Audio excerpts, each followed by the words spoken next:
Nisa Mailani. Pada hari ini saya akan membahas tentang perdagangan internasional. Teman-teman tahu nggak apa itu perdagangan internasional?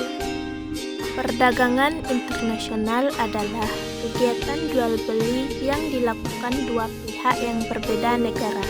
Perdagangan internasional ini bersifat lebih kompleks daripada perdagangan nasional. Hal ini karena perdagangan internasional melewati batas wilayah pabean dan wilayah negara. Selanjutnya yaitu, di dalam perdagangan internasional ini juga ada manfaatnya. Di antaranya yaitu 1. Memperluas pasar sehingga dapat mendorong peningkatan hasil produksi. 2. Suatu negara akan mendapat keuntungan dari kegiatan spesialisasi produk. 3. Mendapatkan barang dan jasa yang tidak dapat diproduksi di dalam negeri. 4. Transfer teknologi sehingga mendorong kemajuan ilmu pengetahuan dan teknologi. Berikutnya yaitu faktor pendorong dan penghambat perdagangan internasional. Di antaranya yaitu 1. Perbedaan faktor-faktor produksi. 2. Perbedaan hasil produksi. 3. Perbedaan harga hasil produksi. Dan 4. Perbedaan selera. Berikutnya yaitu hambatan dalam perdagangan internasional. Di antaranya yaitu hambatan internal. 1. Rendahnya kualitas sumber daya manusia yang berperan sebagai tenaga kerja. 2. Penggunaan teknologi yang masih cukup rendah. 3. Kualitas barang atau komoditas ekspor rendah. 4. Sistem distribusi yang rendah. 5. Adanya sistem pemasaran yang kurang baik. 6. Adanya berbagai peraturan yang kurang mendukung. Ada juga hambatan eksternalnya. Di antaranya yaitu 1. Hambatan eksternal karena ada kebijakan kuota dari negara tujuan. Kebijakan tersebut meliputi pemberlakuan kebijakan kuota dari negara tujuan. 2. Hambatan eksternal karena keadaan tertentu seperti adanya bencana alam. Poin selanjutnya yaitu teori perdagangan internasional. Di dalam teori perdagangan internasional ini terbagi menjadi 3, yaitu 1. Teori keunggulan mutlak.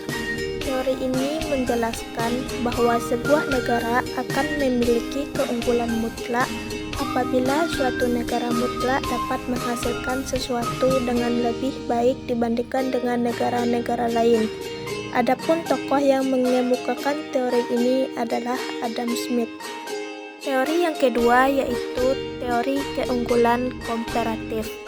Teori ini menjelaskan bahwa sebuah negara dapat memperoleh keuntungan dari perdagangan internasional baik memiliki atau tidak memiliki keunggulan mutlak. Teori ini dikemukakan oleh David Ricardo. Teori yang ketiga yaitu teori faktor dukungan Heckers-Ohlin. Teori ini disebut juga teori HO. Teori ini dikemukakan oleh Eli Heckscher dan muridnya Bertil Ohlin. Teori ini menjelaskan bahwa perbedaan dalam biaya produksi antara negara satu dengan negara lainnya disebabkan oleh perbedaan pasokan faktor produksi. Poin selanjutnya yaitu kebijakan perdagangan internasional. Yang pertama yaitu tarif atau bea masuk. Tarif merupakan bagian pajak terhadap barang-barang impor. Tujuan penetapan tarif adalah melindungi barang dan jasa produksi dalam negeri. Yang kedua yaitu kuota. Kuota adalah kebijakan untuk membatasi barang yang diizinkan untuk dapat melewati batas suatu negara. Yang ketiga yaitu dumping. Dumping merupakan kebijakan penetapan harga jual barang lebih mahal di dalam negeri dibandingkan ketika barang tersebut dijual di luar negeri. Selanjutnya yaitu larangan impor. Larangan impor adalah kebijakan yang dilakukan oleh pemerintah untuk melarang secara mutlak masuknya komoditas tertentu ke dalam negeri. Berikutnya yaitu larangan ekspor.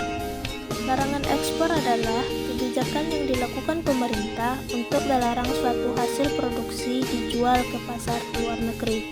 Selanjutnya yaitu diskriminasi harga. Diskriminasi harga adalah kebijakan perdagangan internasional dengan cara penetapan harga jual yang berbeda pada dua pasar atau lebih yang berbeda terhadap barang yang sama. Berikutnya yaitu subsidi. Subsidi merupakan kebijakan yang diberlakukan pemerintah berupa pemberian bantuan kepada produsen dalam negeri untuk menghasilkan produk tertentu. Selanjutnya yaitu premi. Premi dapat diartikan sebagai bonus yang berbentuk sejumlah uang yang disediakan pemerintah untuk para produsen yang berprestasi atau mencapai target produksi yang ditetapkan oleh pemerintah. Poin berikutnya yaitu tujuan kebijakan perdagangan internasional. Di antaranya 1. Peningkatan pembangunan ekonomi, 2. Keseimbangan neraca pembayaran, 3. Proteksi, 4. Autarki. Yang pertama yaitu alat pembayaran internasional. Alat pembayaran merupakan media yang digunakan untuk melakukan transaksi. Alat pembayaran perdagangan internasional berupa devisa. Devisa adalah alat pembayaran internasional yang dapat diuangkan dengan mata uang asing.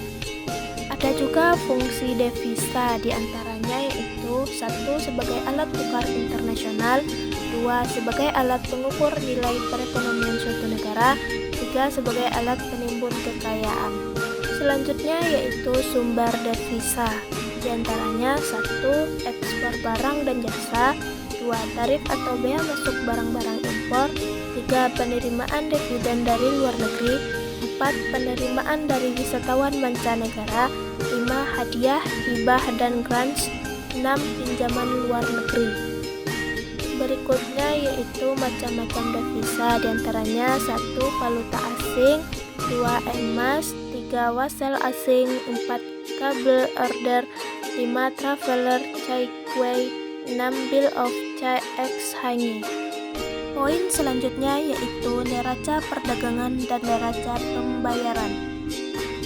Yang pertama yaitu jenis transaksi neraca dalam pembayaran. Yang pertama yaitu transaksi kredit.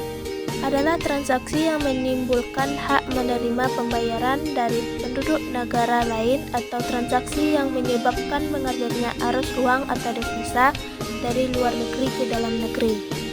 Yang kedua yaitu transaksi debit. Adalah transaksi yang menimbulkan kewajiban membayar kepada negara lain atau transaksi yang menyebabkan mengalirnya arus uang atau devisa dari dalam negeri ke luar negeri. Dan selanjutnya yaitu cara pembayaran dalam perdagangan internasional. Di antaranya 1. Pembayaran secara tunai, 2. Pembayaran menggunakan rekening terbuka, 3. Pembayaran dengan private compensation, 4. Menggunakan letter of credit. Selanjutnya yaitu kurs tukar valuta asing. Kurs adalah nilai mata uang asing yang dinyatakan dalam mata uang sendiri. Nilai falas adalah suatu nilai yang menunjukkan jumlah mata uang dalam negeri yang diperlukan untuk mendapat suatu unit mata uang asing. Selanjutnya yaitu macam-macam sistem kurs. A. Sistem kurs tetap adalah sistem yang mematok nilai mata uang asing terhadap mata uang negara yang bersangkutan dengan nilai tertentu yang selalu sama dalam periode tertentu. Selanjutnya yaitu sistem kurs mengembang atau bebas. Adalah sistem yang ditentukan oleh tarik-menarik faktor permintaan dari faktor penawaran terhadap mata uang asing. Selanjutnya yaitu sistem kurs terkait atau mengembang.